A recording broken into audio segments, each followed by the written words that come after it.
Good morning, USA. I'm Nora, and you are watching BBT News 1. For watching breaking news, subscribe our channel, and don't forget to click on bell icon. Let's start today news.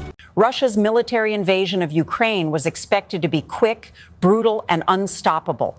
The world watched as Putin's forces were poised to march across Ukraine, overpowering its defenses with what seemed like an overwhelming force. The plan was to crush everything in their path, project power across Europe, and carve up territory at will. But what followed was nothing short of a catastrophic military failure. This invasion, once expected to be a flash campaign, has instead turned into one of the most embarrassing and costly wars in modern history. The numbers are staggering, and a recent report from the Center for Strategic and International Studies, CSIS, reveals the shocking truth. The rate of Russia's advance is so slow that it's now being compared to the horrors of World War I trench warfare, where soldiers fought just to gain inches of land. Today, Russia is advancing at a pace of just 15 to 70 meters per day, which is roughly the distance you might walk from your front door to the sidewalk. This slow crawl toward victory isn't just an embarrassing failure. It's a sign of total military disintegration. Despite what Russia expected, Ukraine's defense has been anything but unprepared. Armed with drones, battering artillery, and an adaptive defense strategy, Ukraine has been holding strong against wave after wave of Russian attacks. But while Russia's forces are crawling forward, they're paying an incredible price.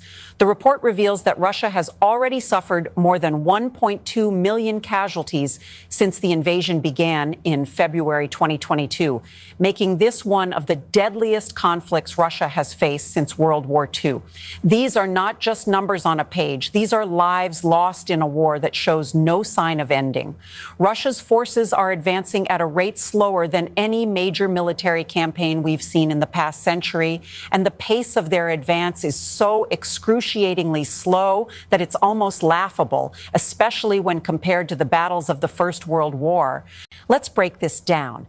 Russia's military advance in Pokrovsk, a key city in eastern Ukraine, has been painfully slow. Over the last 2 years, Russia has advanced a mere 50 kilometers, that's 31 miles, from late February 2024 to early January 2026. At this pace, Russia has gained just 70 meters per day.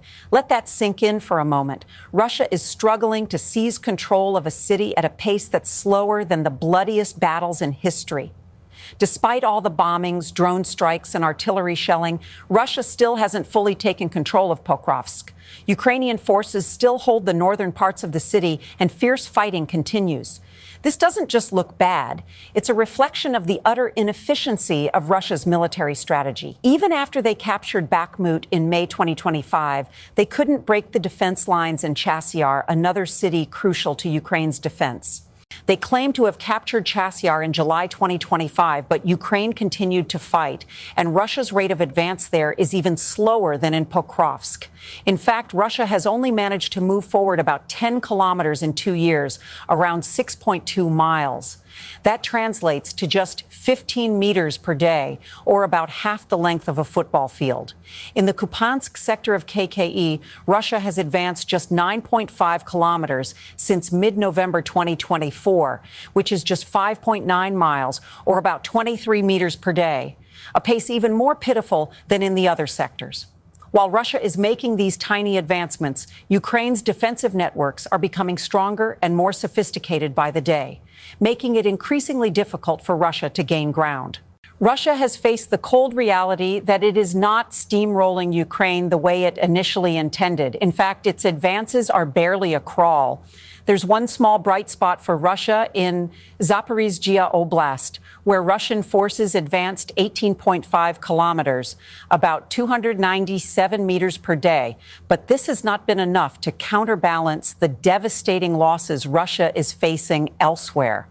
And when you compare these advances to the battlefronts of World War I, where soldiers advanced at a rate of about 80 meters per day, it becomes evident that Russia is moving slower than ever. This slow pace of advance is not just a strategic setback, it's a military disaster. Russia's forces are underperforming, even compared to their own historical standards. During World War II, Russia's army advanced at a much faster pace, 1 kilometer per day.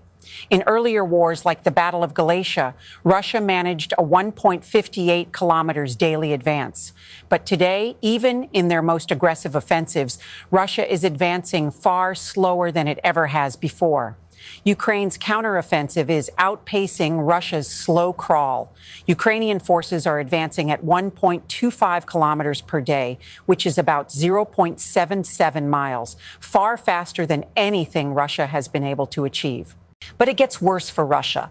According to CSIS, Russia has only captured about 75,000 square kilometers, around 28,950 square miles, of Ukrainian land since the invasion began, with a larger portion of that land coming from the Crimean Peninsula, which Russia annexed in 2014.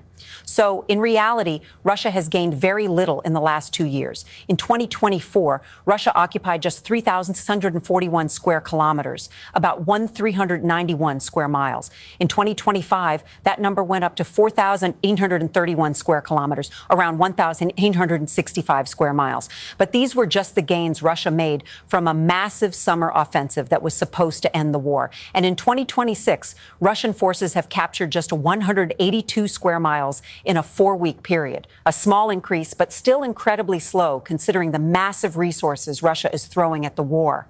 Now, the cost of this failure isn't just in territory, it's in lives and resources. Russia has suffered a staggering number of military casualties, at least 1.2 million soldiers lost, and the numbers just keep climbing. In 2025, Russia lost 15,000 soldiers, averaging a casualty rate of 35,000 per month. This isn't just the story of one failed invasion. It's a massive loss of life for Russia that could escalate to 500,000 casualties by 2026. And Russia isn't inflicting the same casualties on Ukraine. Ukraine has suffered 500,000 to 600,000 casualties since 2022, half the number of Russia's. The 2-1 casualty ratio shows how effective Ukraine's defensive strategies have been. Ukraine's trenches, anti-tank obstacles, mines, and artillery have forced Russian forces into killing zones, maximizing Russian casualties while protecting Ukrainian defenders. This is what military collapse looks like. Russia is unable to make meaningful progress. Their strategy of attrition isn't working, and Ukraine is using every opportunity to push back. Meanwhile, Russia continues to lose ground, both militarily and economically.